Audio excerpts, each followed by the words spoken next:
So hello everybody and welcome to the second webinar as part of the Emerging Industries Capacity Building Program for AgriFutures. My name is Kelly and I'm joined by my colleague Adrian, and we'll be presenting to you today on member engagement and communication strategies. So for those of you who don't know, we're from Associations Forum.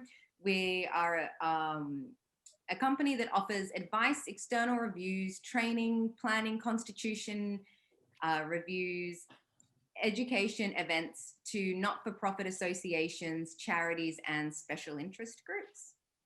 And I'll just let you know quickly about today's session. Of course, it's being recorded.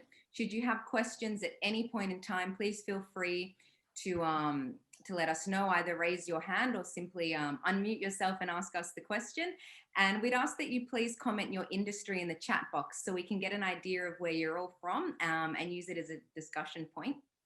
And I'll hand over now to Adrian to introduce himself. Thanks very much, Kelly. As Kelly's indicated, my name is Adrian Hart. I have just over 30 odd years experience as a CEO leading principally industry and trade related organisations. But I've also had the opportunity to work closely with colleagues on your side of the fence as volunteer directors and committee members of organisations. I've been the chair of my own professional society in Queensland and also a national director of that organisation. And for a number of years, I chaired an industry superannuation fund. These days, I work with Associations Forum in the area of governance and strategy and providing assistance to associations either via consultation or member benefits for those groups which are members of Associations Forum. And it's my pleasure to join with you today. Thank you, Kelly. Thank you, Adrian. And my name's Kelly Chan. I've been working in the not-for-profit sector for over 10 years, and I currently work with Associations Forum as their operations manager, overseeing their membership team and their marketing and communications team. So before we begin today, I'd love to bring up a quick poll and hear a little bit about your knowledge about member engagement strategies. So I'll launch the poll now, and I'd love to hear your responses. We've got limited knowledge, fair, so you know a little bit of knowledge, good, you have a good idea about membership, or excellent, you are a membership guru. So I'll just leave the poll up. Now we're getting some responses in very quickly, so it's exciting. So I'll share the results now. Please let me know if you can see them. We've got just over 53% of people saying they have a limited knowledge of member engagement, which is fantastic because we'd love to speak to you today about member engagement. We've got fair, about 29%, and good, 18%. And we've got no membership gurus with us here today. So we hope by the end of it, you feel empowered enough to be a membership guru. So thank you for participating in our quick poll. Let's carry on. I'll hand over to you, Adrian. Thanks, Kelly. In respect of the quick poll, it's interesting to see that there are some of you who believe you have very limited knowledge and some who have some knowledge of membership issues. And we would welcome, as Kelly said, your questions throughout. It may be that you can put a question in the chat box, or quite often, I think, just unmute yourself and jump in and ask the question as we go along. I would just ask that you let us know your name and where you're from when you ask a question. And your question might prompt somebody else to ask a question, or might provide an answer to somebody else's query. As we get started, I'd just like to highlight that associations advance the world, which is our belief. That's how important we think they are. And we think that at any time you get a group of people together with a common interest, you've got the kernel of an association that could advance from there. Associations advance knowledge and innovation within a sector, an industry, a profession, or a cause-related activity, and often provide training. They provide professional standards, allow members to enjoy camaraderie and friendship and fellowship between themselves, and provide an excellent opportunity to engage in recognition and awards and honouring those who give significant contribution to both the association and the sector or the special interest group that the association represents.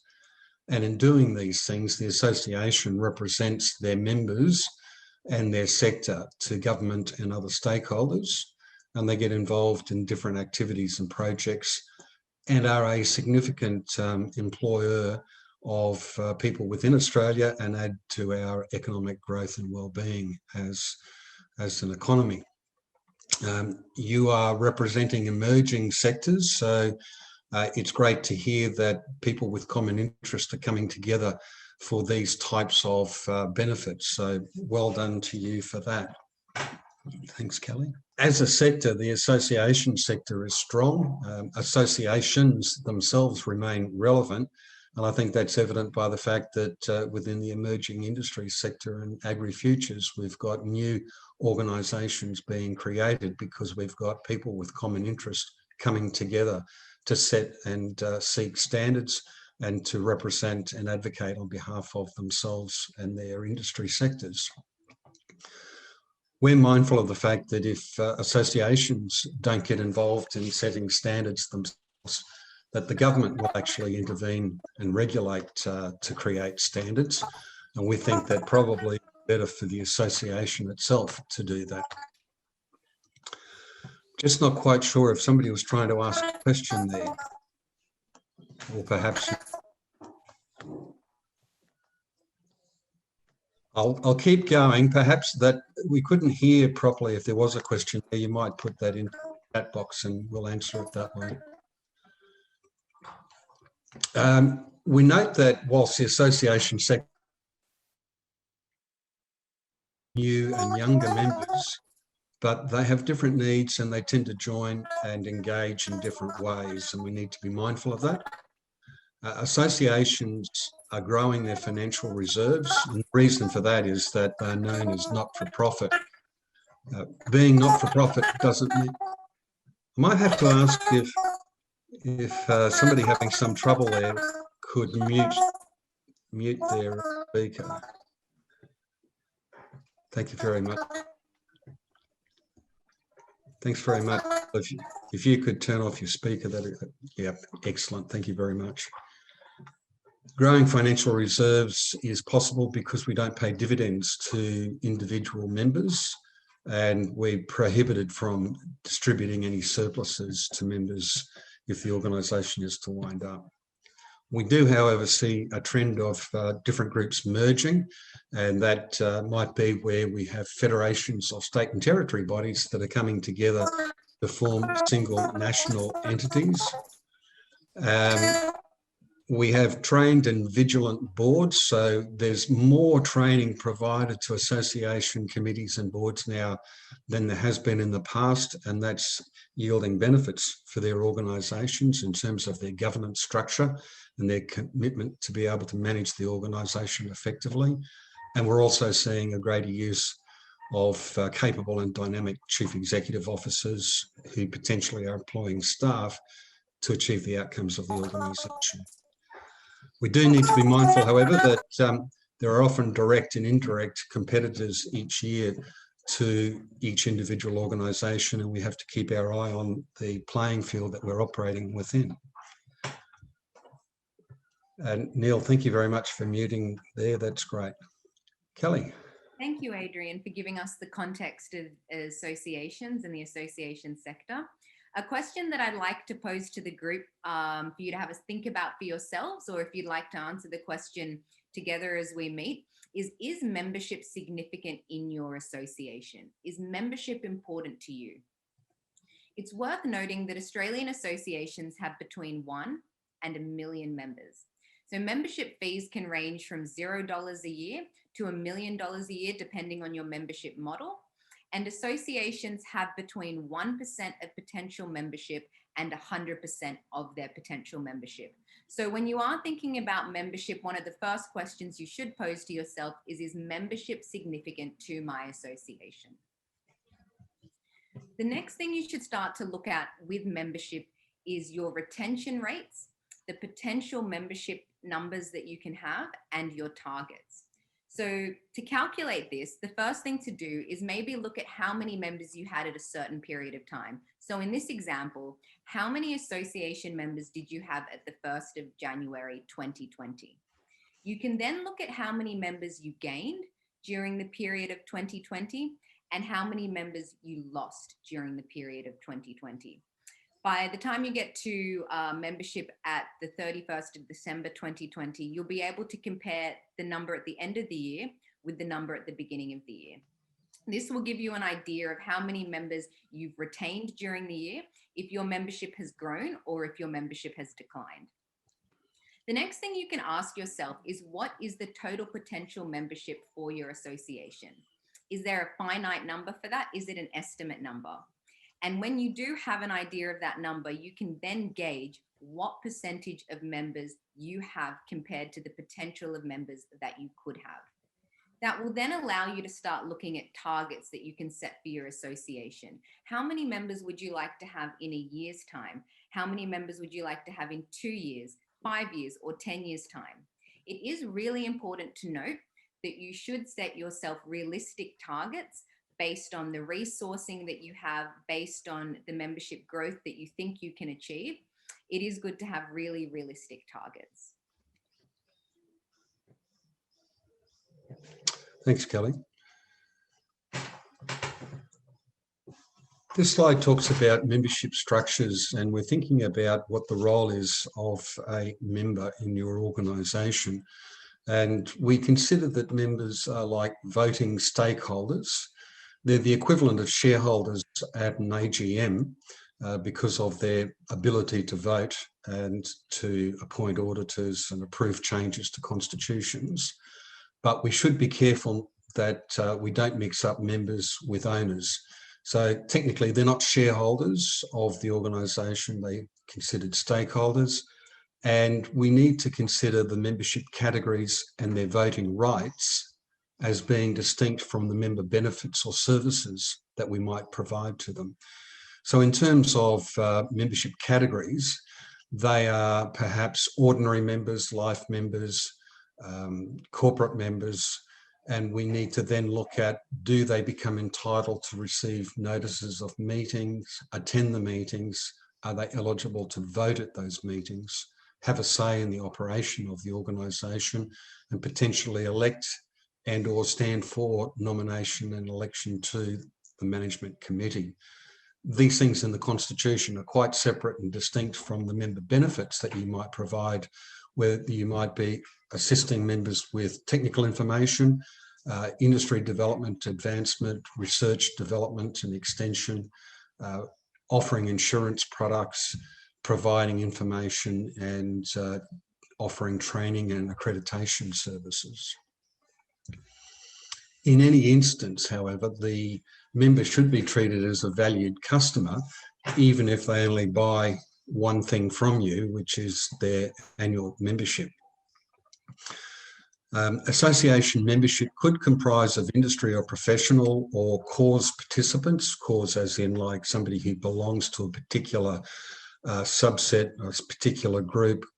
Cause might be diabetes or some charitable body. They are the core voting member, and then you could have suppliers to the industry or professional cause, which are usually non-voting people, non-voting members. And it's usually easier to have either exclusively individuals or organisations as members. It becomes somewhat difficult when you've got a combination of both. Thanks, Kelly. So when we're thinking about some of the issues that Kelly mentioned earlier about identifying the need for and the desire for increasing membership, we need to look at the foundations.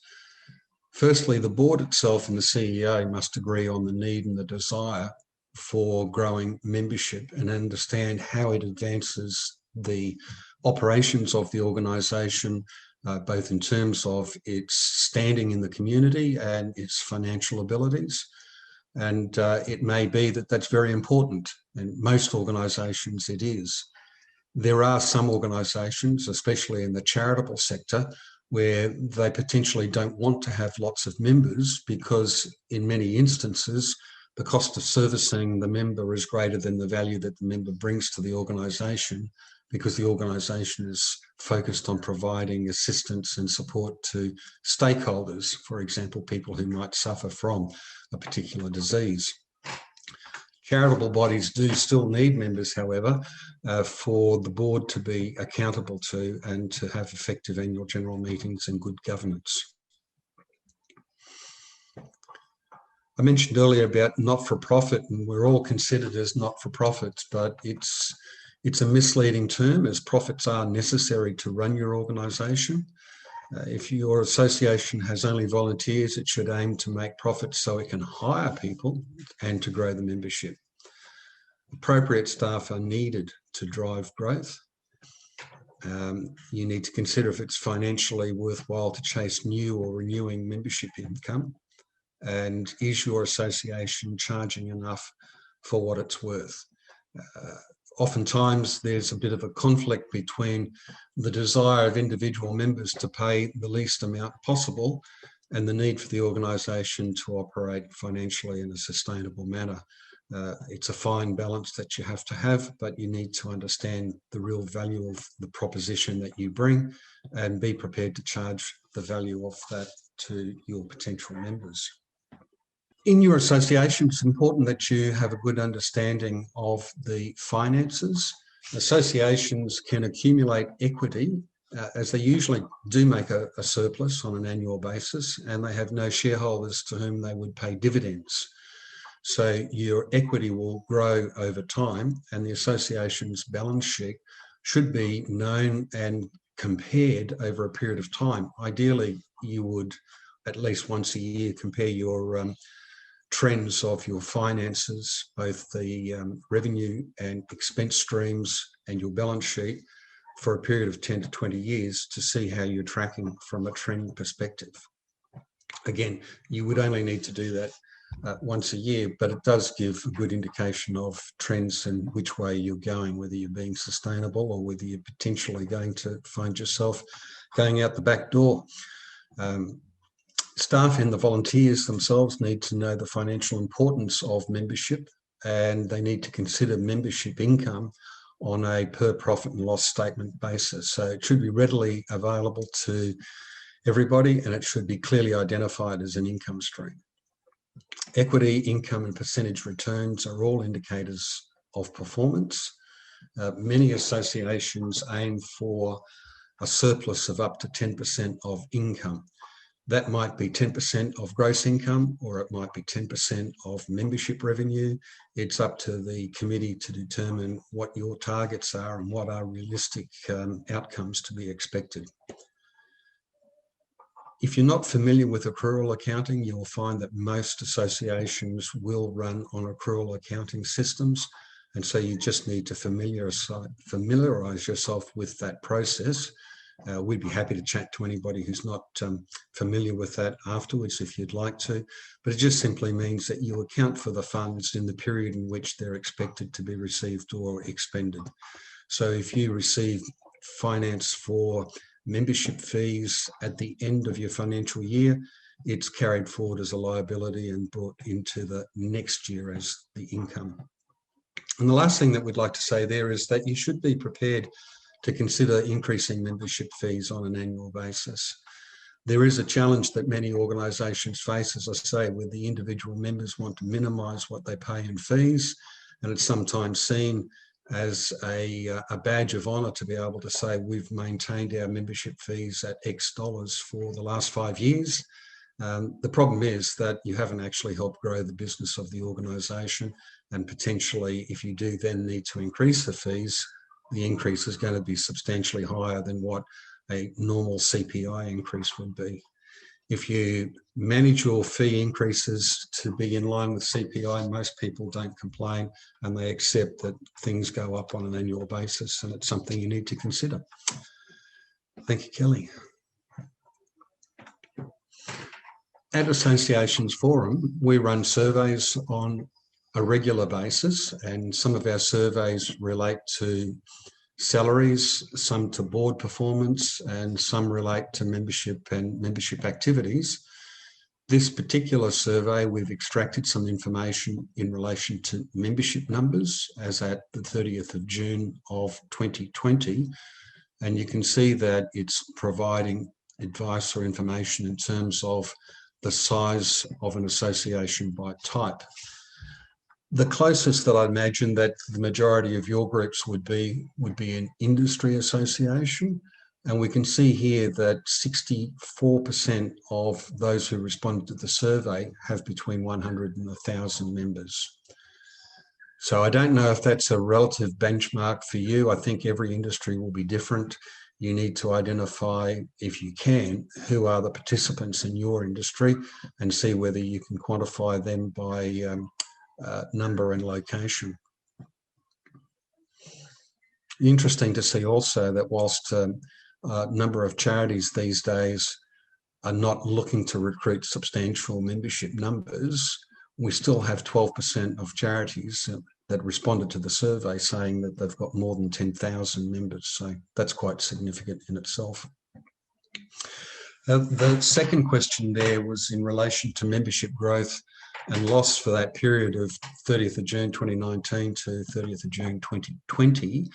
And the industry associations took in 10% new members. Unrenewed members was 7.4%, giving them a net increase of 2.8%. So if you track your own figures, you will see over a period of time that there's targets that you'll be able to identify and look at trends. Zane, that's our pleasure. If you have to go, appreciate you being interested and happy to answer any questions you might have afterwards. If we go to the industry groups again on member retentions, we'll see that in the year of 2020, there was retention of 93.6%. And Kelly, if you can just flick back to the previous slide. The retention was 93.6%, and that's because they had unrenewed members on this slide of 7.4%. So just move forward again. This slide's looking at the trend of member retention over a period of time. And for industry associations, it ranges from 91.5% to 93.6% roughly, which I think is quite good. And it's something that you would want to target. Kelly, I think it's yours. Thank you, Adrian. So moving on to an association name, we would argue that it's imperative to have a clear association name. So associations have the advantage of having names that explain their purpose. For example, Rice Growers Australia or Grain Growers Australia. Associations will always be abbreviated to initials verbally in documents. For example, the Australian Medical Association is frequently referred to as the AMA. However, we do recommend that you use your full name in your logo, not initials, so that it's not confused with any other association abbreviation, and so that your brand clearly states who you are and who your association is. Once your name is in place, the reputation of your association is paramount. It is worth noting that it is possible to change your association name, even though changing names may lead to losing an established and financially valuable brand name. Sometimes it is necessary to change your name. We have also found that replacing the word association, institute, society, college, council, or guild with the word Australia will lessen the understanding that your organization is an association. Thank you, Adrian.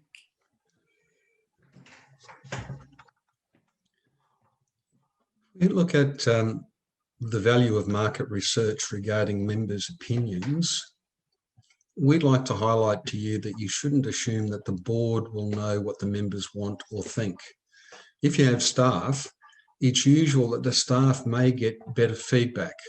Of course, if you're just starting off, you don't have staff, then the committee probably are the ones that will have the best understanding of member opinions because they're out and about talking to members all the time. The other thing to be mindful of is those people who have the capacity to take on positions of leadership within volunteer organisations. So they're on the committee. They may be at the top of their career where things are potentially a little easier, and they might have viewpoints that they developed from many years ago, and perhaps they're not as relevant to today's environment as they were at that time. So it's more important to be getting contemporary feedback from members. Now, that can be done quite easily and at relatively low cost using things such as SurveyMonkey, which is an online survey product, and you're able to aggregate the responses and to both collect qualitative and quantitative data. So that's something to consider. And when you are doing market research, we would suggest that you look at any testimonials that you receive and make sure that you use them to add value to your future marketing activities. Thank you, Adrian. And we've just had a question come through from Gary, who's asking, is there a place we need to check for available names or crossover acronyms? So you would normally check in terms of the Australian Business Names Register and ASIC to identify if there are other organisations that have similar names. Acronyms are much, much more difficult. And really, at the end of the day, you might need to be thinking if there is one that already exists similar to ours, we might need to just change that slightly, or just accept that in your marketplace, your acronym has relevance because the people that you're dealing with understand who you are. A classic example is the Australian Melons Association. They often contract their name to AMA, and clearly they are not the Australian Medical Association, but in the context of their operations, it's not relevant. Additionally, from a marketing perspective, they brand themselves simply as Melons Australia. So different ways of looking at it, and you can check through various resources, do a search online through ABR or through the ASIC register, or even the ACNC, Australian Charities and Not-for-Profits Commission, to look for names that are similar to the ones that you either have or are looking to have. I hope that helps. Thanks, Adrian. So we'll move on to looking at membership processes, and ideally you would have staff to manage these processes. So associations originate and are founded by volunteers. Committees of volunteers can perform valuable services in member engagement and engagement with their peers in the industry. However, it is worth noting that volunteers are usually busy with day jobs, other priorities, and volunteering may drop further down onto the list. Ideally, associations will make profits, retain surpluses, and use these surpluses to employ staff.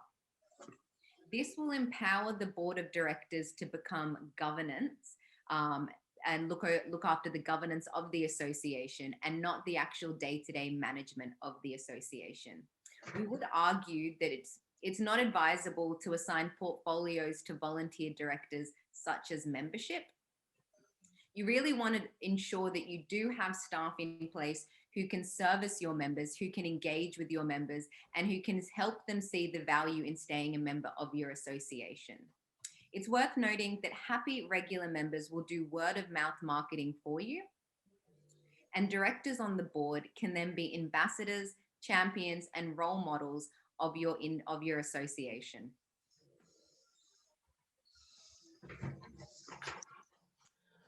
So the value of volunteers is still very important.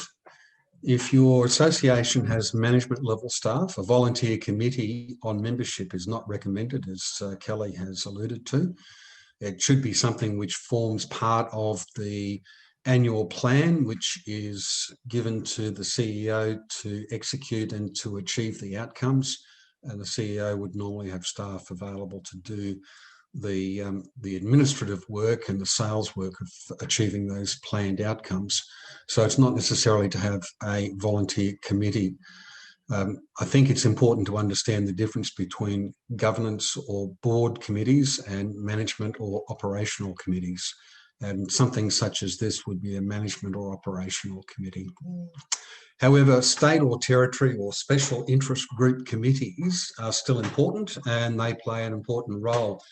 It may very well be that we have an events coordinator who's doing the logistics of running a symposium or a conference, but we would still potentially be relying upon a committee of members to assist us with selecting topics and nominating speakers for those events.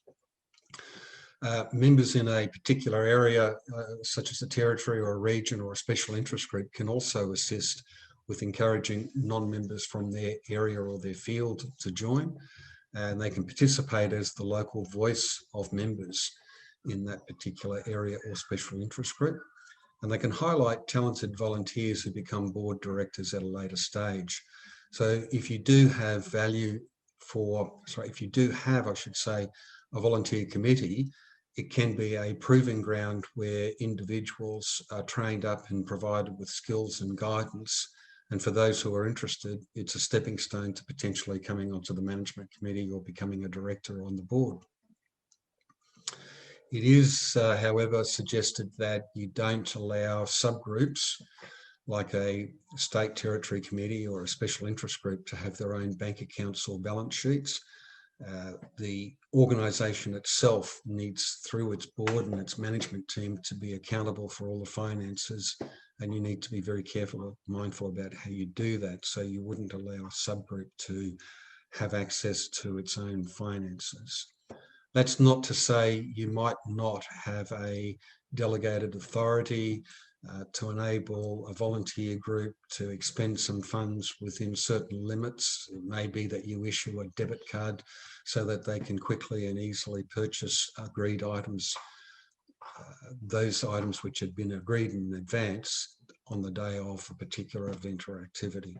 We do still need to be practical in the way in which we treat these things. And staff are assigned to assist subgroup committees in achieving their activities. Thank you, Kelly. So back to what we were talking about earlier with having staff to manage the membership process in an ideal world. If you do employ staff, it's imperative to employ the right quality staff. CEOs need to employ the appropriate people for various roles.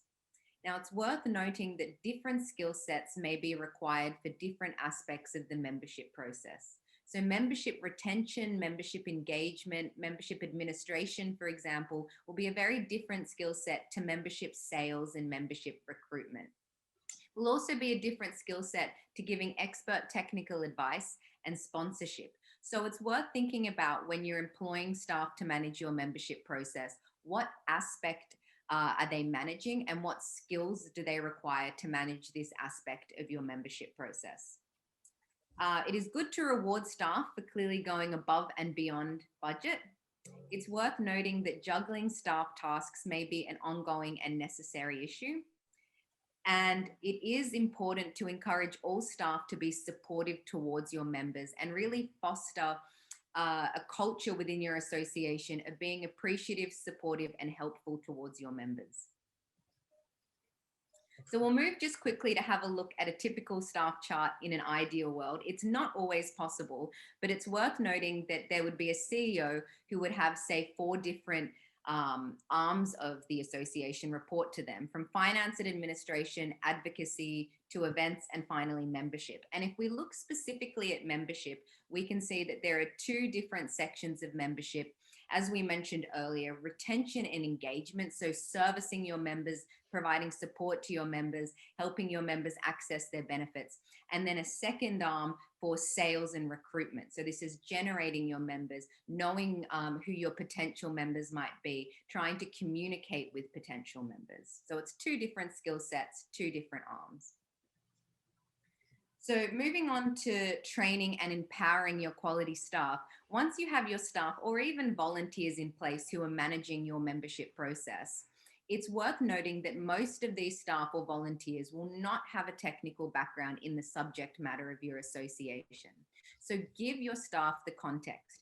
Give them context about your sector and let them spend time with individual members or the member organizations to learn more. Provide your staff with the required information to answer questions. Of course, not every single question can be answered on the spot, but provide them with enough information to answer the simple queries or direct the more in-depth queries. Train your staff to the required level of customer service standards that you would like them to exhibit. For example, would you like them to ensure that a same-day response is given to your members? And ensure that your staff have the authority to provide solutions. There's nothing more frustrating than knowing the solution to a problem, but wondering if you need to seek approval, and then it's a lengthy period of time before you can get back to the member to help them solve their problem. Some great initiatives in there, Kelly. Thank you for that. We're talking about having specialist staff to do things, and we just want to highlight the fact that at the end of the day, in terms of growing membership, it's a sales process, and we shouldn't be afraid to talk about selling. Associations should sell membership and their relevant services, and we need to decide who's actually going to do that. So through your organisational chart, you'll determine that you may have a membership team and somebody's going to be involved in membership sales. You need to employ a trained and dedicated membership sales manager, a registration manager, or that might be part of an existing role, a sponsorship sales manager. All of those people come into this area of making sure that we generate revenue for the organisation through the sales that we create. State-based managers, if there are any, may need to be all-rounders, and they would perform many roles, including advocacy representation, providing support to members, and also doing sales. So they're very much jack of all trades. When we look at some of the sales opportunities around events and conferences and the like, or even with our own membership recruitment, some organisations look to outsource those activities. And this is a cost-effective way of getting the results that we want when we're a fairly young organisation. But just bear in mind, outsourcing revenue generation activities means that you're also outsourcing the profit generation, and that you would want to try and bring that in-house over a period of time. And when we're talking about having people who are capable at sales, we need to make sure that we give them a broad range of associations products to sell. So not just membership, but other products that they can sell to members. And again, we spoke earlier about selling membership for what it's worth. We need to make sure that our prices on our products are also marketed at a reasonable level so that they respond to both the membership need and the organisation's desire to make revenue.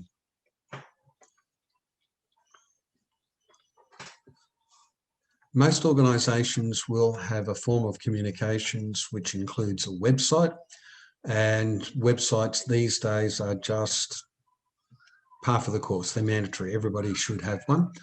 All the key information relevant to your association should be capable of being found on your website, and the structure that you adopt needs to be clear so that visitors to the site can find things fairly quickly. And by fairly quickly, one would imagine that is within 2 or 3 clicks, they should be able to get to a section of your site that will give them the information that they're after. One of the critical issues that you need to consider is to make a decision. Does the website target members and potential members, or is it targeting the public and potential customers of our members? In many instances, organisations end up with 2 separate websites. One targeting the customers of their members, promoting the industry.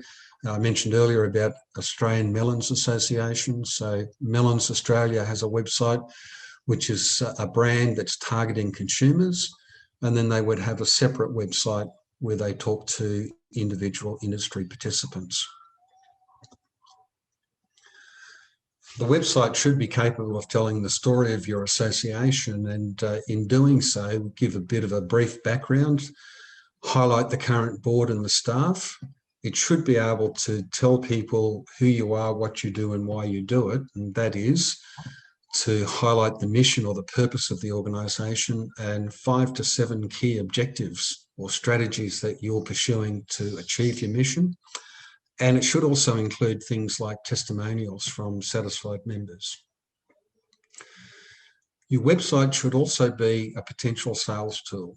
So we would encourage you to look at how you might be able to enable potential members to join and then subsequently pay their membership fee online. And in doing all of this, you need to consider, does your website tell your story effectively so you can get people to join?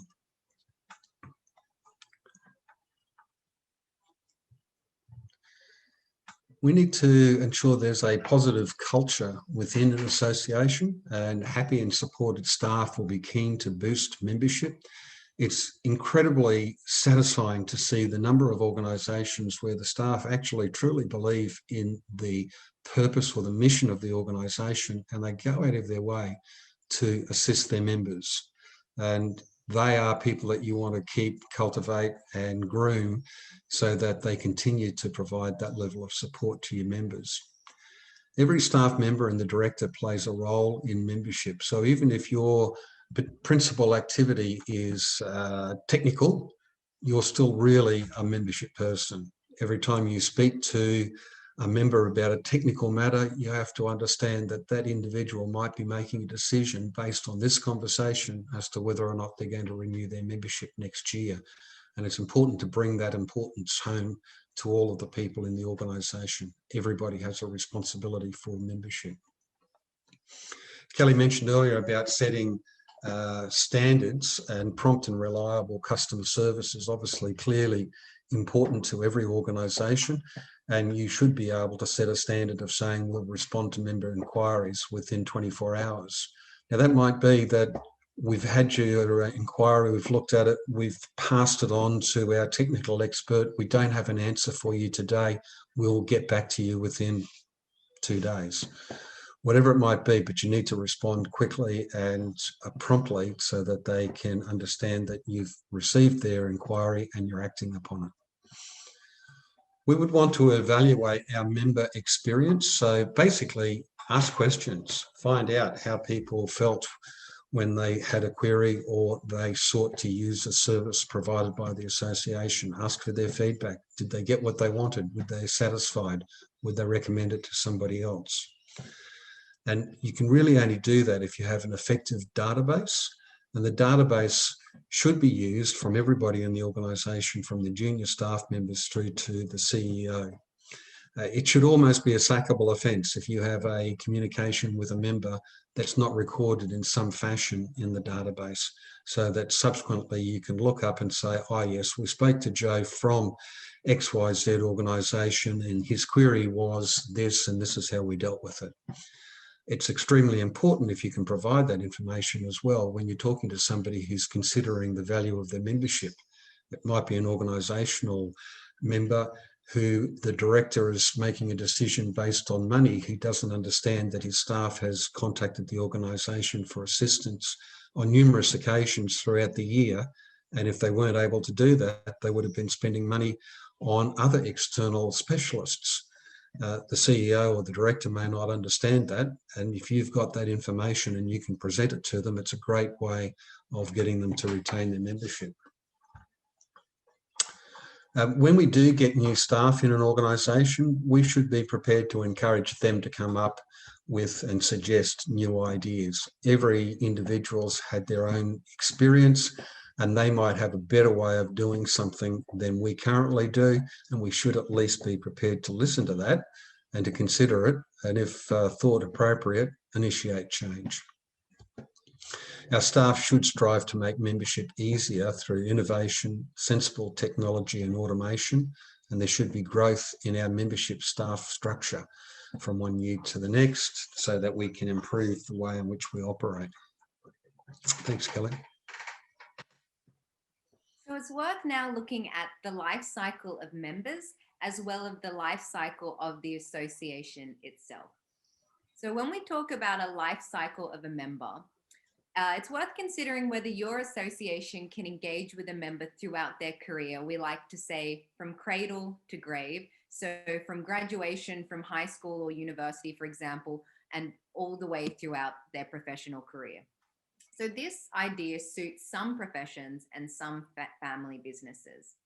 If this is relevant to your association, it's suggested to promote your association to high school leavers or to undergraduates to bring them on board while they're young and support them through their journey in the industry. We look at the life cycle of the association itself. Pledging associations are established by volunteers. There is a growth phase along with employment of staff.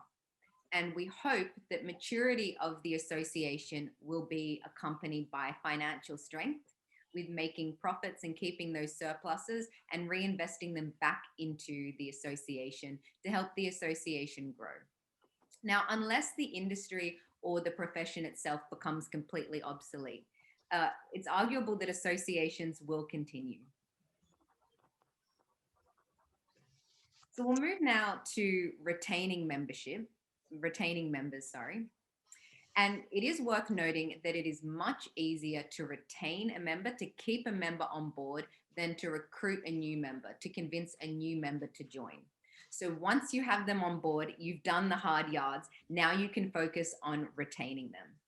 So the retention processes are important and they're very different to the recruitment processes. It's worth noting that people are more likely to rejoin your association if they like your association, even if the real advantages are marginal. Use realistic self-assessment tools to consider whether members get value for money from your membership. Really have a look at what your membership offers your members and self-assess and think, are they getting value? Are there tangible benefits in being a member of my association? If not, what tangible benefits can I add? Consider how you want to do the renewal process of your membership. Does an annual set date work for you, or does an anniversary renewal date work for you? So there are pros and cons to both. An annual set date, for example, renewing all your members on the 1st of July, the beginning of the financial year each year, or the 1st of January, the beginning of the calendar year, sets members up to know that they will expect at the same time every year an invoice. It also allows you to look after your renewal process in one go once a year. Having anniversary renewals, however, will allow people to join up at any point of the year and redeem a full year of membership. It will mean, though, that you will be doing renewals at multiple times of the year, but you will be processing smaller chunks at a time instead of processing your full membership renewals at one point of the year. So it is worth having a think about it and looking at your resources and seeing which model works best for you. We'll have a look here at another excerpt from our membership and services survey that we conducted this year. This particular question is looking at the communication channels used when contacting members to ask them to renew their membership. So the most commonly used communication channel is email. So over 93% of associations who participated in this survey say that they use an email to send an invoice to let their members know it's time to renew. It's worth noting that just under 60% of associations answered that they would use a phone call to either follow up the email or to let their member know. And then you can see that the less frequently used channels include social media, physical mail, face-to-face meetings, other options such as text messages, for example. One really good point to consider is what channels you use to communicate your renewals to your members, and can you use multiple channels? Using multiple channels will give you a more successful renewal rate. For example, you may send an email with the initial invoice and pick up the phone a week later to follow up that invoice. Now moving to membership year, as we just spoke about, what kind of year you would like to do your membership renewals on. We can see here that just under 50% do financial year renewals and just over 20% look at calendar year renewals. So if we add the two together, we're looking at about 70% of respondent associations will renew their members on a yearly basis. Just over 18% would choose the anniversary year basis, and there is an option for others. So that might be a 6-monthly or 3-monthly membership that they offer. So it is worth looking at how you conduct your renewal processes and what works best for your association, given your staffing and the type of members that you contact. It is also worth looking at your grace periods. So your membership grace period is the period of time you allow a member to access their benefits after the expiration of their membership. So if their renewal date comes and they still haven't paid their invoice, how long will you allow them to continue to access their benefits before you lapse them and tell them they're not a member anymore? So a couple of things worth noting. As we mentioned earlier, it is easy to retain members than recruit members, so it is worth keeping them on board for a little bit longer. The second thing is emails, letters, phone calls, notes, they go missing. Maybe someone simply did not see that renewal invoice, so it is worth having a grace period in place. The most frequently used grace period is between 1 to 3 months. And we would recommend, for example, having a 1-month grace period where they have full access to their benefits despite not having paid their invoice, and then consider keeping them on board, but as a non-financial member. So you don't completely lapse them, you don't lose the contact with them as a member, but they don't have all those same benefits as the paying financial members. Finally, some key factors in retaining members. One, we find that multiple instances of positive contact are helpful. So whether it be an SMS, a newsletter, a phone call, a discount or networking opportunities, multiple instances of positive contact with your members throughout the year will play a huge, will give you a huge advantage in making them pay their renewal invoice. We find that face-to-face visits are helpful if they can be afforded. And of course, now it's not always possible in this climate, but we can use the technology that we have, a Zoom call, a Skype call, for example, or even picking up the phone to visit your member in that sense can be really helpful. We suggest that you contact new members by phone or visit if possible as soon as they join, to show them as soon as they've joined the value of the membership and that their membership matters. Know your membership statistics and set your targets and stick to them. Monitor how you go in relation to the target you're trying to achieve, and adjust your work accordingly. We'd suggest you pose as a potential member too and try to join online and see what it's like. Is it an easy process to join your association? Is it a few clicks and a form to fill in? Or is it difficult to join your association? And if it is difficult to join, have a look at why and see what you can change in your website and processes to make it really easy and streamlined to become a member of your association. We would suggest you find champions who will promote your association to their peers, who love your association, who will give you a fantastic testimonial to put on your website, or who would be happy to speak at any of your association events. We'd suggest that you schedule 6 monthly reconnection with members. Now, this is not always possible, but it's a good template to have.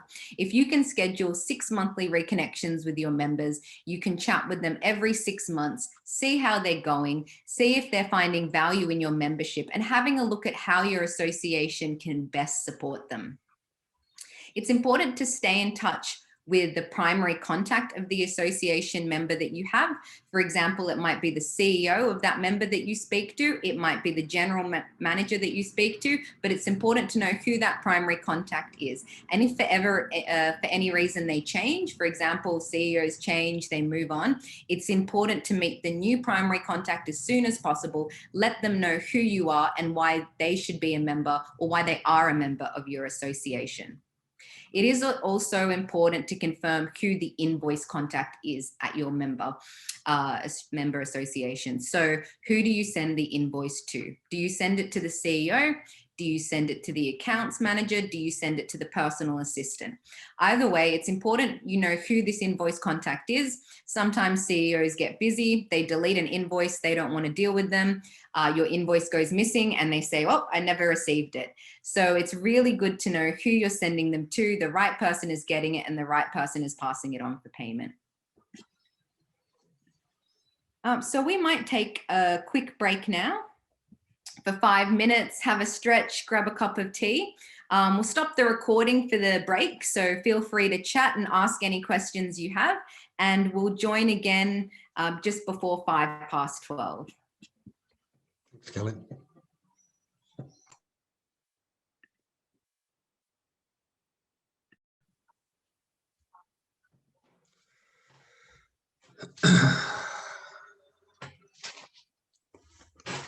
So over to me. Hopefully everybody's come back from the short break and we're all set to go.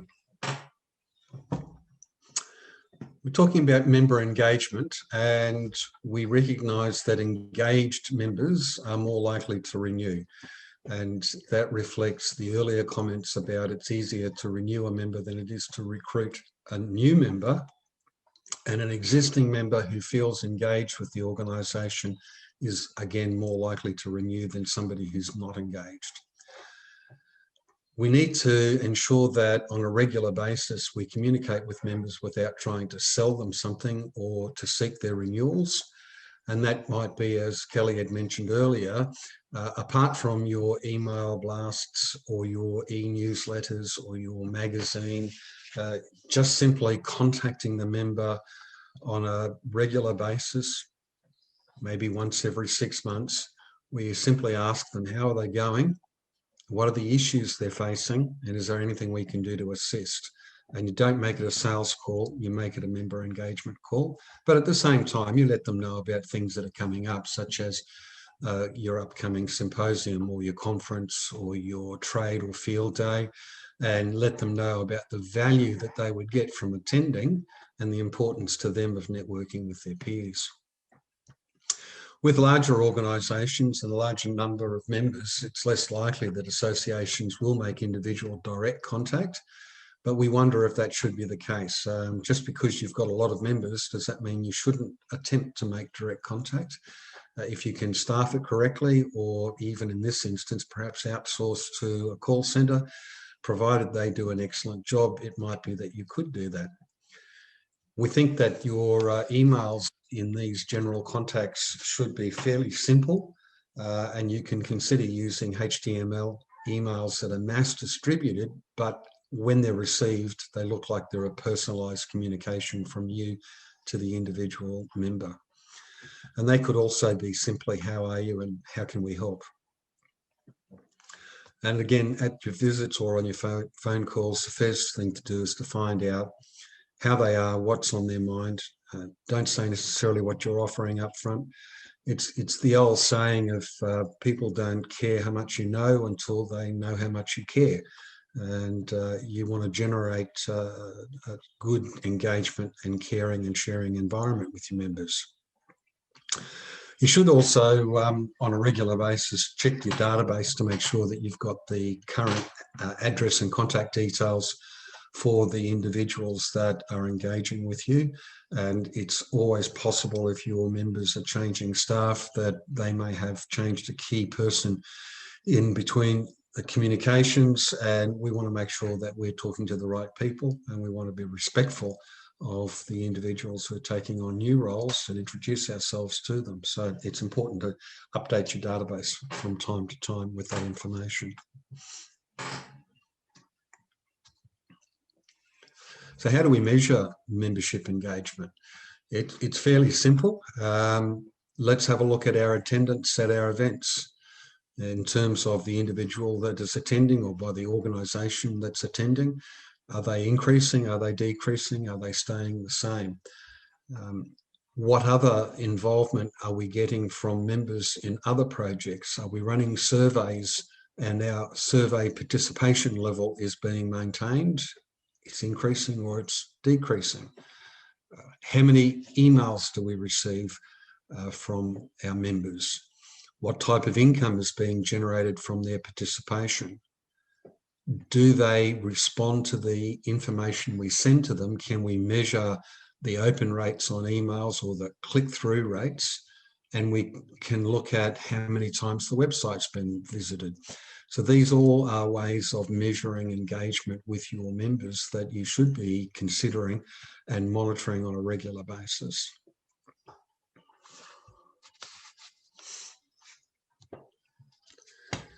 This slide talks about procedural steps in renewals, and we talk about the renewal advance notice. So you need to have a system in place. We want to be able to tell people that renewals are due on a certain date, and we give them advance notice of when the renewal will be due. We send them the official documentation. Having sent them the official renewal invoice or documentation, we might do a friendly reminder and then a formal reminder. And perhaps included within this process as part of those reminders, it could be by telephone and it could also be by email or SMS. Many organisations these days are finding text messaging a tremendous assistance to complement their email or website communications. So it's something that you could look into. As part of this procedural process, we need to let members know that they have lapsed or their membership services are being terminated, and there could be a formal letter of discontinuation of membership sent out to them. Kelly mentioned previously that we've got a preference to say, for example, let them know that their membership fee has become overdue, but allow them to completely access all benefits for at least a month, and then maybe give them another 2 months where you haven't terminated their membership. They're still technically a member and capable of being renewed on the payment of the fee, but they don't receive any member benefits during that time. When you're making these changes, we should always make sure that we update our database and ensure that we keep a track of where they are, where the member is in this renewal process. If we are going to get to the stage of saying that we're sorry to see that you're leaving, or sorry that you've ceased to be a member, we might also consider sending an email to another party in the organisation, or at least including a blind copy of the email to somebody else in the organisation. It's possible, for example, that a accounts person has made a decision that they're not going to renew because they've received instruction that we're cutting back on costs. And if you copy the CEO or the primary contact into your renewal letter or your sorry to see you go email, it may be a prompt for the CEO to say, but hang on, I know I told you to cut costs, but this is important to us. We need to maintain our membership with XYZ Association. And when you update your database, it's important to make sure that you know when they joined originally, when they ceased to be a member, and what their current membership status is, so that in future you can follow them up and have the history there of that information, so that you're talking to somebody in a very articulate way about their participation in your organisation. So let's go on to slide 34. I love this slide. These are the most common reasons members gave for not renewing their membership. So we've put out a survey to an association, and they're telling us that these are the most common reasons their members give for not renewing. And you'll see budget restraints is a very high response of 57%. Lack of perceived value is 48%. And I would suggest in many instances, people say financial constraints are an issue, but what they really mean is I didn't get value. So when you're looking at why a member does not renew, there are some really valid reasons. It could be that the person has died. It could be that the person has changed industry. They were a representative of a company and they're now working somewhere else. They are proceeding to different endeavours. They've changed their profession. They're all valid reasons why somebody might consider not renewing their membership with your organisation. But budgetary constraints are very, very low in my opinion. Oftentimes it is possible that people can simply say, look, we're just so tight for cash, we just can't afford to keep our head above water and we can't afford to pay our membership fee. In which case you might care to then be generous and offer them a complimentary membership for a period of time to help them through that period where they're struggling. Usually what it comes down to, though, is that for some reason, the member doesn't perceive the value of the membership. You haven't engaged with them enough. They haven't seen the benefit to them personally through networking or fellowship, or through success of the organisation or value to their business. And they are the things that we need to focus on in terms of getting them to understand the value of their membership. Thanks, Kelly. Thanks, Adrian. So we're moving to one of my favorite slides, which is the database as a vital tool. And I'm very passionate about databases. Databases are like the hub where you can keep all the information of your members, your prospective members, your suppliers, your sponsors in one place. You can keep all their details, contact information, as well as all the communications you've had with these people. So first off the bat, your database should be a logical, intuitive, and technologically quick and available to all staff remotely sort of program. Your database is best if it's easily customizable, but understandably, it's not always the case. One of the most important things is ensuring a good culture of database use. Everyone at your association should be using the database, from your most junior member of staff to your most senior member of staff. And the importance of the database should be drilled into everyone at the association.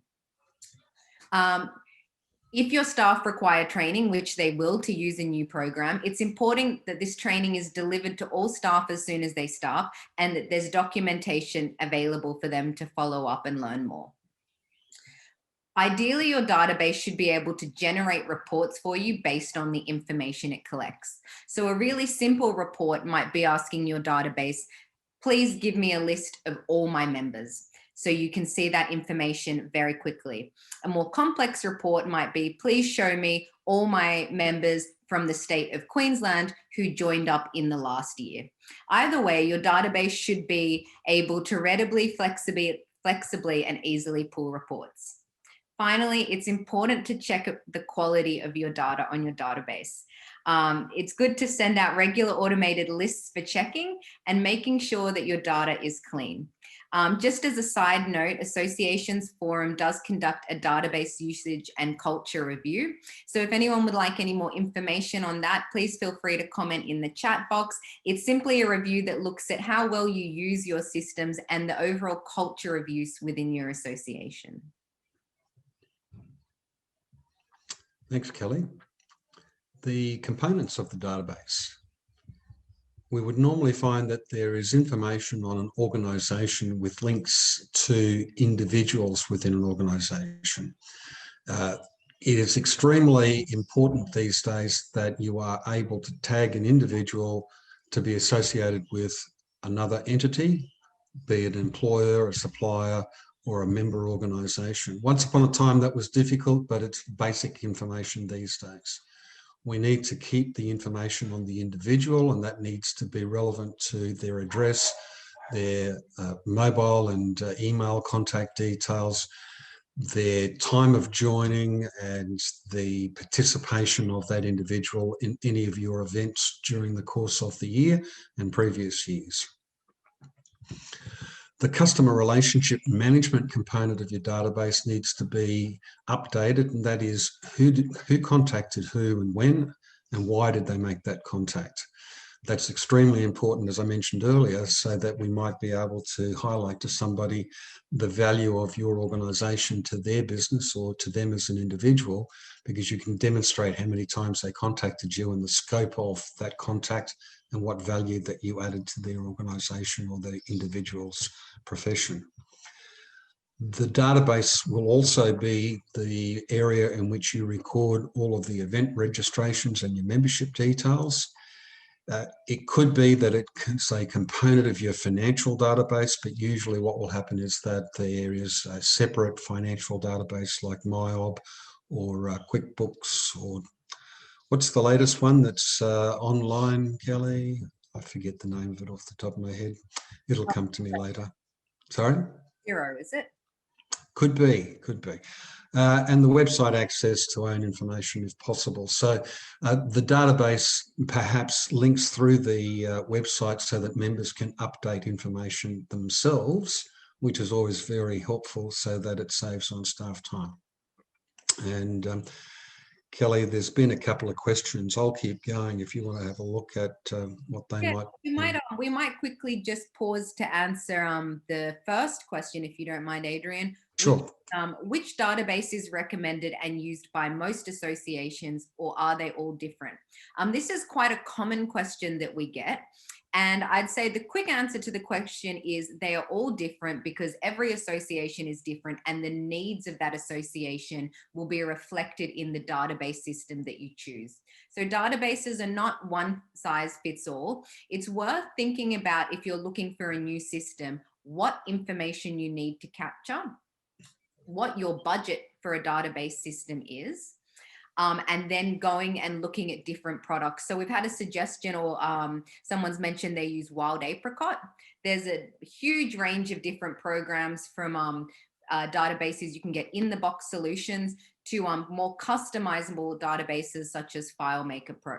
So it is worth having a look, speaking to your peers in the industry and asking them about the systems they use and the success or the difficulties they've had with those systems. Thanks. Adrian, do you have anything to add? No, that's fine. I think we also have a slide coming up on a number of software programs that different organisations use, which could be helpful. And I noticed somebody mentioned to me in the chat box, Karen mentioned Xero, which is the online accounting system that I was thinking of. So thank you very much for mentioning that. And there was a comment about MemberPress as an alternate software system, which is good to see that there are alternatives out there that people are considering. So, well, there's a slide coming up. It's the next slide. This is based on our survey results yet again, and it shows that 11.2% of respondents are using a product called IMIS. And then the next largest group is using Excel and spreadsheets. So they're not really very advanced. 10% are using custom built. And then we have everything down there from Microsoft Dynamics to members, associations online, Wild Apricot, Salesforce, MemNet, etc. So you'll be able to go through those systems and look them up and look up the different benefits that they provide. Through Associations Forum, we'd be happy to give you some initial feedback on our thoughts on some of those products. We don't endorse them necessarily, but we are aware that some are more expensive than others, and which ones might be suitable for small organisations, which ones might be suitable for larger organisations. So thank you for that, Kelly. So change of systems. So we're looking at another excerpt from the Membership and Services Survey now, where respondents were asked the likelihood of them changing the database or the CRM system in their near future. Whilst just under 55% said they were unlikely to change in the near future, if we add perhaps likely and highly likely together, we're looking at just under 45% saying they would be likely to change.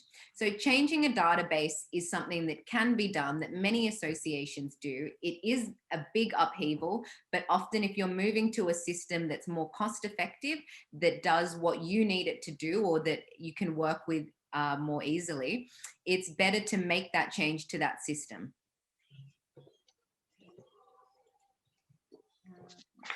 So analyzing data from your database. As we've mentioned, your database is the home for all the information that you need about your members, your prospects, and everything to do with your association. Your database will contain valuable data which can be used, for example, which members have not been visited or phoned for months. So in a snapshot, you will be able to see which members you have not engaged with and which members are at risk of lapsing. Your database should also be able to pull data such as which organizations have provided the most income this financial year. So you'll be able to see, or you should be able to track in your database, your stellar members, the ones that are spending, say, thousands of dollars with you per year, or the ones that aren't spending money with you or haven't provided anything but their membership fee, which is not to say that they're not valuable, but they're not the members that are spending a lot of money with you. Another thing you might ask your database is which members in Queensland expressed interest in speaking at our national conference this year. So that's another question of pulling data where you can track little bits of information. So when you do need that information, you can pull it very quickly, no matter how obscure it is. Databases really need to easily find the captured information.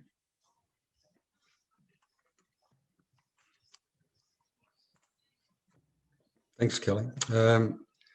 I find that that last point that you made about, for example, which members in Queensland expressed an interest in speaking at the conference next year, that's tremendously valuable information. But we need to always be mindful of the fact that we might have a system that's capable of pulling that information out, but if we don't put it in the first instance, it's not going to be there. Or if we don't put it in the right place, it won't be there.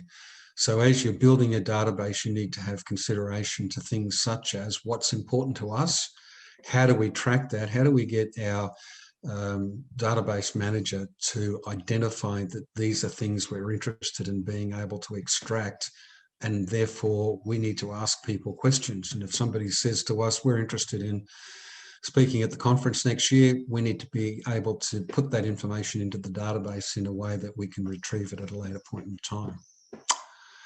There were a couple of questions that just quickly came up, so let's just have a look at those.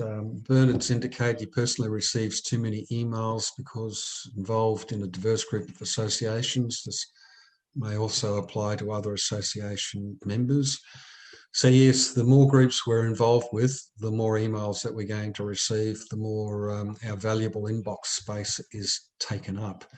We did have a little chat about that earlier. Kelly, did you want to just go over some of the points of how many emails are too many emails? Yeah, sure. So we did have a look at earlier what is considered too much communication, so much that members may feel overwhelmed. And some of the key points we took away from that is one, having a communication schedule or calendar. So you've planned out your key communications and you've scheduled in the, say you've got a big promotion for an event or a new product, you've scheduled those core communications in. You can then pop in any ad hoc communications around those core ones.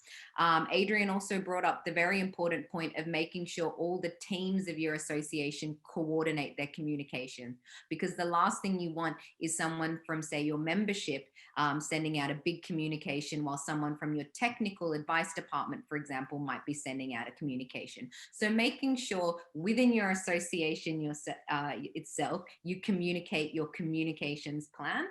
And finally, logging all your communications in your database will help you understand what you've got coming up, what you may want to schedule in. And Adrian did mention that hopefully your members will be letting you know if you're spamming them. So if you are sending 4 emails a day, they will let you know that that is too many. Really, we'd recommend sending 2, maybe 3 emails a week at the absolute maximum. And finally, it is worth noting, if there is a valuable point that you are communicating, the communication will be well received, even if it is an additional email. So always ask yourself, what am I trying to communicate, and is it relevant that I communicate this information?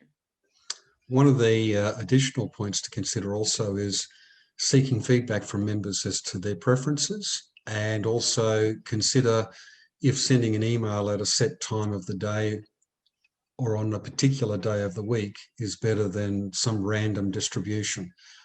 In different organisations, the answer is different. I know of some organisations where they know that they'll get the best response if they send their email on Tuesday morning between 9 and 10. So it's up to the individual groups to try and determine that information by getting feedback from members. We think that you should have a membership plan, and the plan needs to consider what your current membership tally is, and you might look at your trend over a period of years, and then... Sorry, Adrian. That's all right, not a problem. And then have a look at what your renewals have been, how many renewed, how many joined, how many left, and in that line there, we can see that there was a net gain of 50 members. What's the percentage of the possible market? So if it's possible for us to understand the size of our target market, it makes our membership planning easier. It gives us benchmarks. We can identify we have 18% or 25% of our total market. We can talk to people in similar groups and say, how does that compare to you? Participate in surveys run by associations for them. And we can set targets around what we see as the trends and the achievable targets. It's very important to be realistic, as Kelly had mentioned earlier. If you've got a trend where you see that you grow by a net 50 members per annum, to think that you're going to grow membership by 300 next year is going to be unrealistic. You need to also consider within your membership plan the fees that you charge and make sure that you're charging a reasonable fee for what you provide in comparison to other organisations, and to be thinking about what staffing you have available to assist you with achieving your membership plan. If you've currently got 2 full-time staff, maybe one of your objectives within your plan is to increase that by a person so that you can do everything better in the coming 12 or 18 months. And whether there would be opportunities to improve on your processes and add new services, doing things like try before you buy, and considering also the challenges that you might face with potential rival bodies. We talk quite a bit about staffing in these organisations, and yet I understand that potentially a number of you today are completely volunteer-led. And so as a group of volunteers, you've got a lot of things to be thinking about in terms of why do we exist and where do we want to go and how are we going to get there. And it should always be part of your thinking that you're actually going to grow the business of your organisation and move to engaging paid assistance over a period of time. That might occur by you engaging part-time or external assistance in the first instance, where you've identified we've got these jobs to do, but we just simply can't get all the work done with the volunteers. We need to get somebody in to help us with, for example, registrations for the conference. We need somebody who's going to help us just manage our database. So specific tasks might be outsourced to third parties.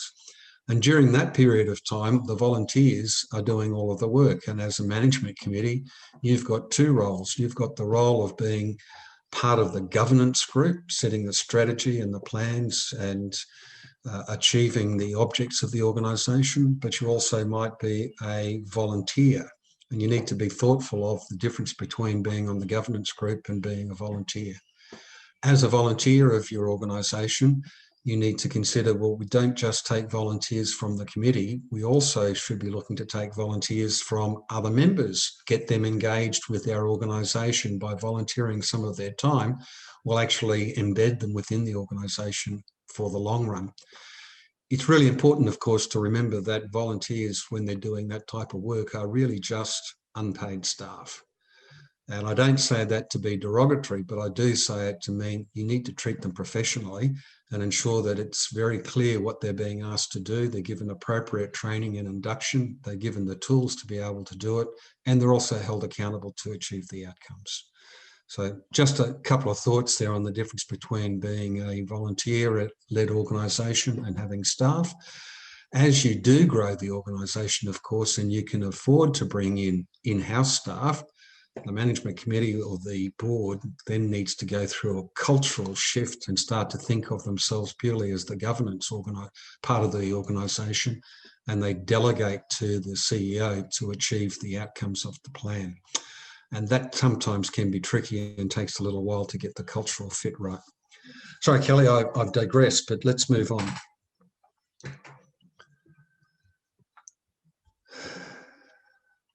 So, marketing and communications, just like to highlight the difference between the two. If we're talking about communications, we're often saying we're communicating to our current members. If we're talking about marketing, we're potentially talking about mass marketing mail-outs to non-members or to relevant external parties.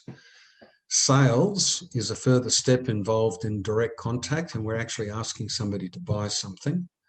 And in this process, the email still remains the major method for communication. But as we've identified already, we should be sparing with our email communications. We shouldn't avoid occasionally using Australia Post or other service providers, parcel delivery people. We need to look at including letters, magazine and flyers. It's not unusual these days for somebody to rarely get anything in the post.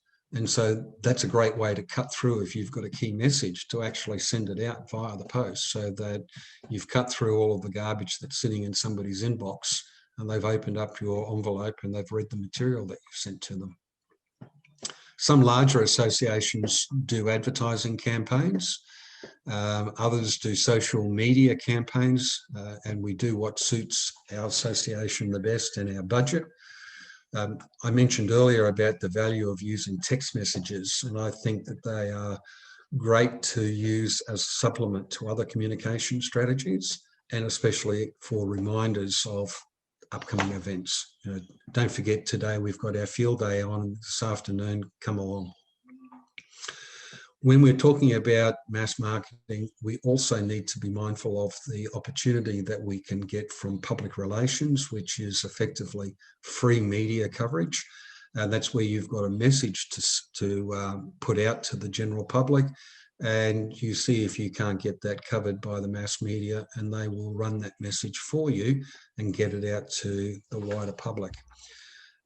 Be mindful, of course, that bad media is potentially damaging to your organisation's reputation, and that word of mouth, free marketing, is one of the best forms of marketing that anybody can have.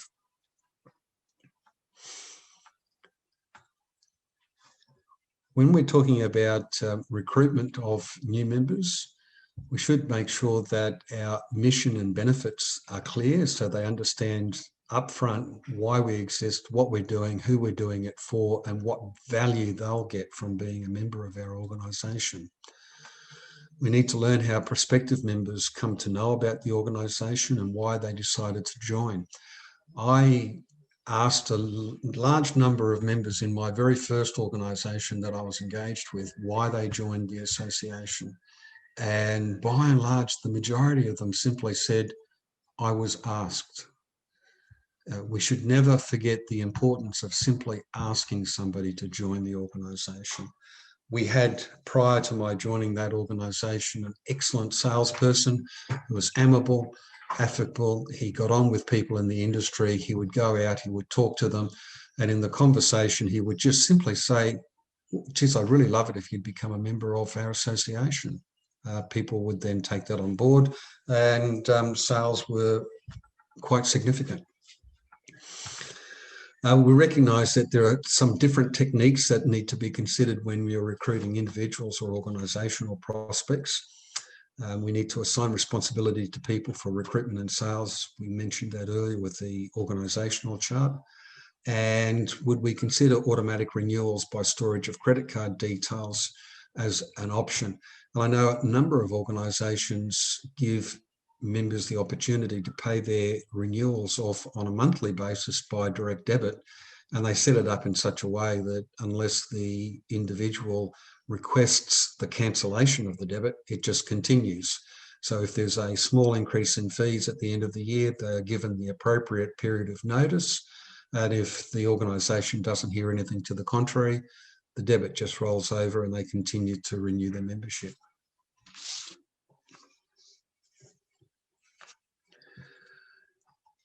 We need to think about a sales funnel for our recruitment. And so just to be clear, we identify those people who are cold leads, and after communicating with them, they become prospects. And through a sales process, prospects can become members. If we're fortunate, leads will develop by nature of our cause, so that they will come to us. But otherwise, we need to look at ways that we can capture and utilise information.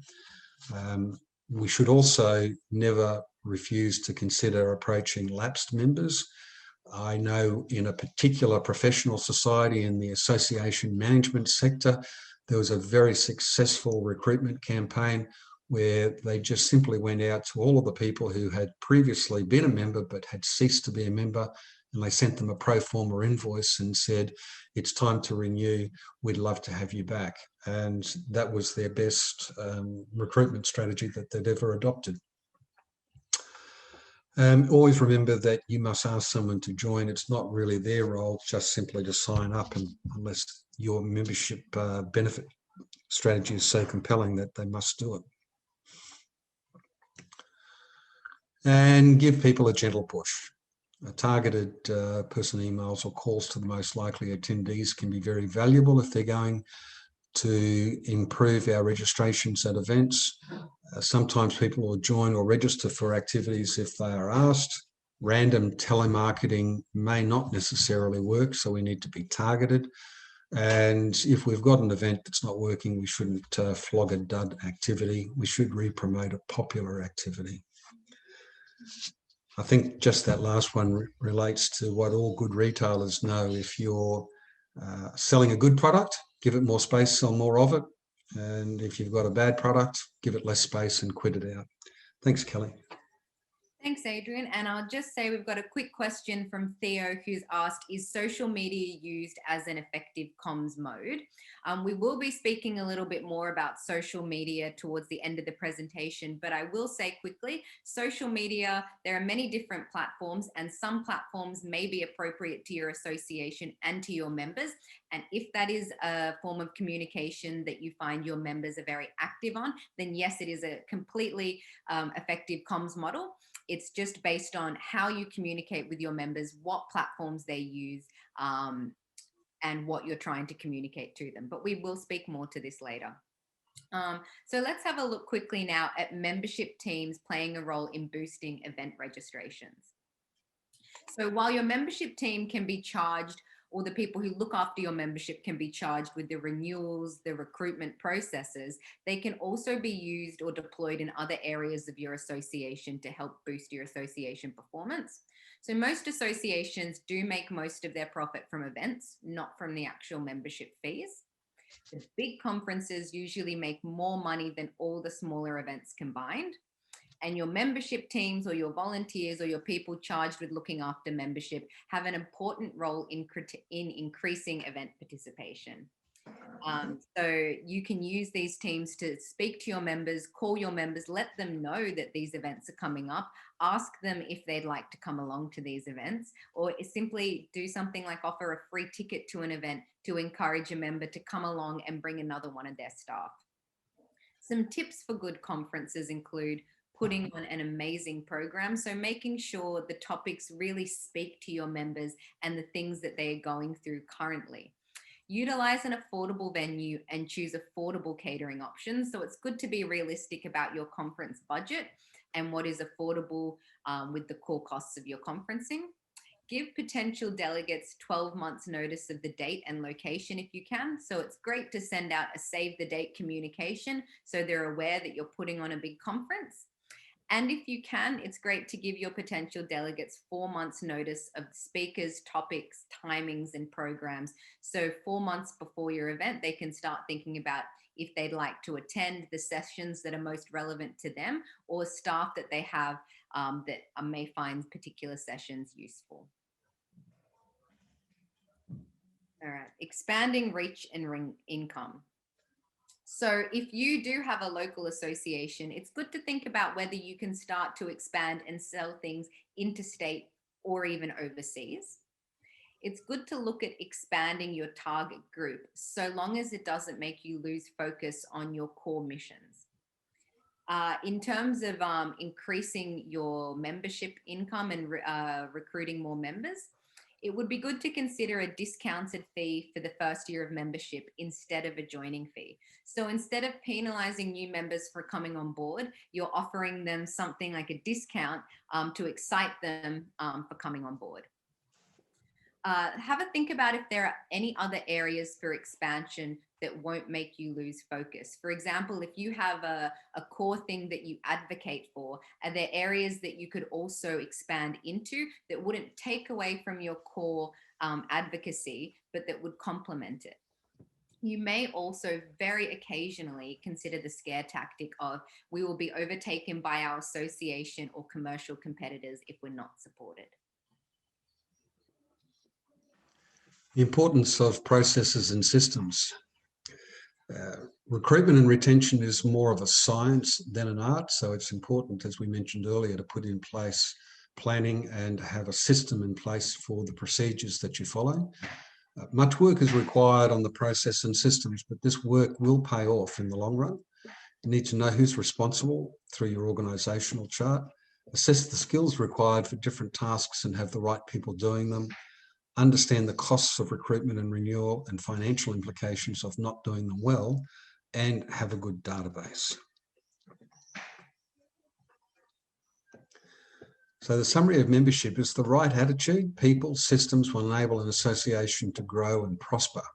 Associations will be around forever. Well, generally associations will be around forever because it's human nature to associate, even if the associations might change over time. Services must be continually improved, and we should be mindful of the fact that younger members are going to expect our associations to provide services and benefits in a way that they're used to consuming products themselves these days. And so we need to be looking at best practice, whether it be looking at the way in which products are delivered, i.e. electronically, which platforms used. Is it better to use Facebook as a social media program, or are younger people going to look at different platforms for social media? So we need to be continually improving what we do. If associations aren't growing, they're usually stagnating.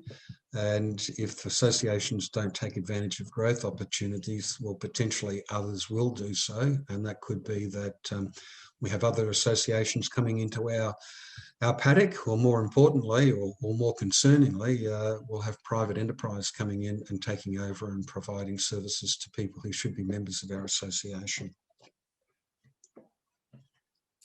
Thank you, Adrian. So we'll move now to communications, and we've broken down communications into 12 digestible tips that we'd like to share with you.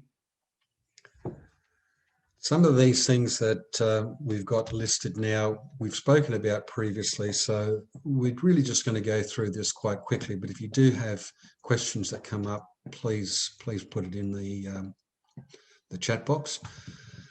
Communications compared to marketing. Most associations mainly do communications, not marketing. They're communicating internally as opposed to marketing their organisation and its members to external markets.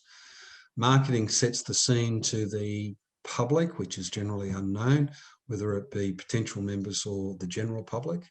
Communications go to the known person, which is the member of the organisation.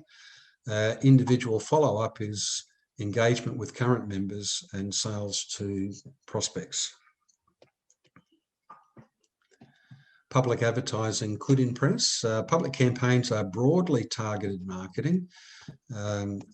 Broadly targeted as in, if you do spend money on public advertising, it's going to everybody, including a group of people that have no interest in you. It's not the best thing to do for small associations, but large groups tend to do it. And we've seen groups like the Mortgage and Finance Association, National Hart Foundation, Pharmacy Guild, and the Royal Australian College of GPs all engage in public marketing. And in those instances, by and large, they are designed to impress members that our association is talking to the community at large, promoting the value of what it is that we do. And so whilst it's a public advertising campaign, the real target market is their members and potential members. And the communication is still mainly via email. That's the method of communications that we see repeatedly through all our surveys that people are using the most. You should plan your emails and don't spam. We've spoken about that previously as to what might be sending out too many. And Kelly's provided good insights as to the way in which you might have a communications plan to promote events and include additional items within that. Social media will suit some associations very well, and others it may not be appropriate at all. It depends on where you think that your members will find you and communicate with you and with each other.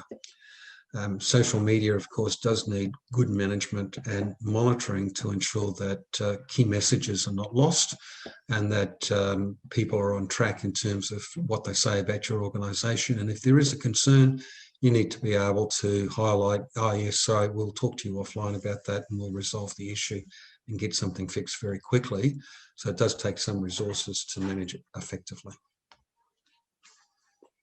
Right. So databases, as we've mentioned, must be used by all staff. enter information only once. So it's good to scan your data for duplicates or make sure you have some sort of process in place to stop duplications of information being entered. Make sure you capture core information like name, job title, organization, email address, and postal address.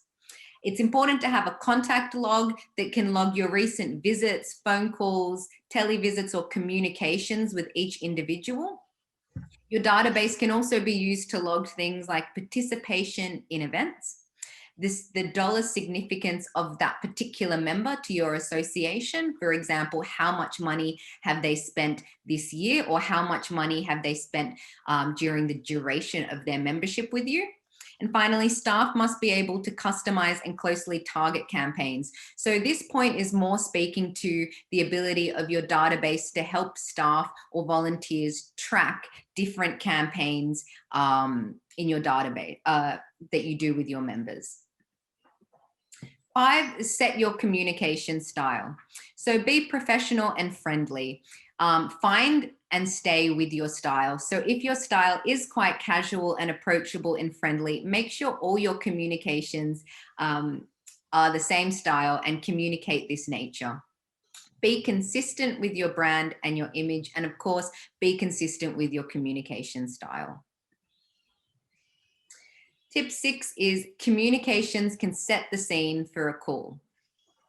So communications, for example, a mass email to all your members can set the scene for a phone call and should be followed by personal interaction, whether it's a personal call, picking up the phone to say, hi, I wonder if you got my recent email about our big upcoming conference, whether it's a personal email to follow up on that big mass email, a text, a visit, or an invitation. It's important to note that a mass communication can set the scene for a personal interaction.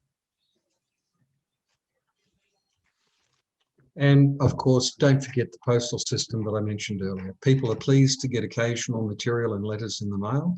Print magazines are still published and are posted by a number of associations. Associations Forum is one of the only groups in our sector that still put out a printed publication, but quite often they are valued by the membership and they can be supported by advertising, so that they don't necessarily have to cost a lot of money to the organisation.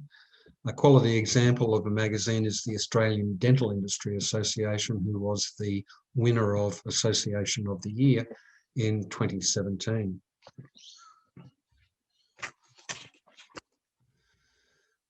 And tip number 8, public face and being seen. I love this. We should wheel out the CEO or the president from time to time. And in doing so, we need to ensure that they are well briefed on the topics that they might be discussing or be asked about, and the event at which they're speaking. And you should strategically decide when and where your public face needs to be seen. The public face needs to be a competent speaker and have the time and ability to work the room after they've spoken. So it could be that you say, okay, we need to ensure that either the CEO or the president will speak at our annual awards dinner, and in doing so, they will be our public face. It might be that the public face is somebody that you have to wheel out when there's a problem and the media is knocking on the door, and you've briefed the person on what it is they need to say, and they have to be able to respond to media inquiries in the face of some potential problem.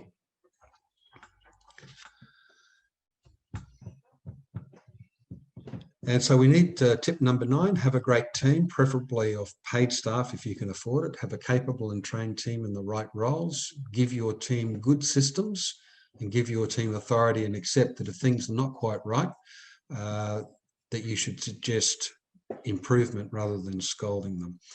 So there was a question there, Kelly. Should we just see what that was? Sure. From Henry, hello Adrian, our association focus is education and research. Over the years, we have noted that once a member's business becomes sufficiently commercial, they become concerned about their IP and withdraw from membership. Yes, and your thoughts arising.